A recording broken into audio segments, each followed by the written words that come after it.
படிச்சிட்டு இருந்தேங்க. நான் சொல்ல வேண்டிய மிக முக்கியமான செய்தி இது. கபீர் படித்துக் கொண்டிருந்த பொழுது கபீர் சொல்லுகிறான், ஒரு குளத்துல ஒரு பூ மலருதுங்க.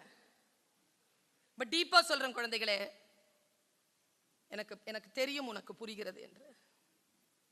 பூ மலருது, சூரியன் உதிச்சிருச்சு. உதிச்ச உடனே பூ மலர்ந்துருச்சு. கபீர் கேட்கிறார் தன்னுடைய டிசைபிள்ஸ் கிட்ட, எப்படி பூத்துச்சு இது? சூரியன் சூடு, சூடு கண்டு எதன மலருமா? மலருது பார். ஏன்? பசங்க பதில் சொன்னாங்க, குளிர்ச்சியான தண்ணீருக்கு மத்தியில் இருப்பதனால் பூ மலர்கிறது. அப்படியா அப்படின்ட்டு அதை புடுங்கி தண்ணிலேயே போட்டார். பூ வாடிருச்சு. சொல்கிறார் பாருங்க ஞானி குரு வாசகம், குழந்தைகளே, நான் ஒரு ஸ்கூல்ல இருந்து என் குழந்தையை எடுத்தேன், வேறொரு ஸ்கூல்ல போட்டேன். ஏன் தெரியுமா? அந்த ஸ்கூல் மேல எனக்கு நம்பிக்கை போயிடுச்சு. என்ன நம்பிக்கை அப்படி போச்சு அப்படின்னா, என் குழந்தையை இண்டிவிஜுவலா பார்க்க மாட்டேங்கிறாங்களோ அப்படிங்கிற சந்தேகம் வந்துருச்சு. கண்டிக்க மாட்டேங்கிறாங்களோ அப்படிங்கிற சந்தேகம் வந்துருச்சு. என்னதான் கூப்பிட்டு திட்டுறாங்களே தவிர அவனை பாராட்டிக்கிட்டே இருக்கிறாங்க. அவனுக்கு புரியவே இல்லை, தூக்கிட்டேன். கண்டிப்பு அப்படிங்கிறது மிக முக்கியம். தண்டிப்பு தான் கூடாது, கண்டிப்பு இருக்கணும். எங்க கண்டிப்பு இருக்குதோ அங்கேயே சுத்திக்கிட்டு உன்னை அவர்கள் செதுக்கிக் கொண்டே வருவார்கள். கண்டிப்பை பார்த்து ஓடாத. தண்டிப்பு இருந்தால் மட்டும் எதிர்த்து நில். தண்டனை அனுமதிக்காத, ஆனால் கண்டிப்பை அனுமதி. கண்டிப்பு எங்க இருக்குதோ அங்க அடங்கு.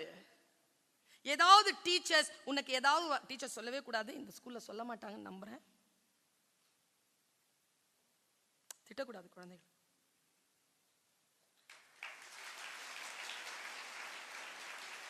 திட்டவே கூடாது.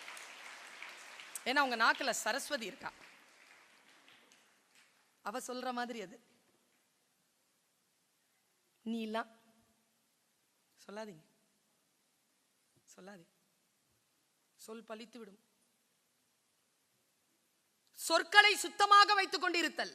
அவன் சொல்றான், கபீர் சொல்றான், குருவாசகம், சுட்டெருக்கும் சூரியன் வந்தாலும், தன்னை சூழ்ந்து தண்ணீர் இருந்தாலும், தண்ணீர் சூடாக இருந்தாலும் அந்த பூ மலரும்.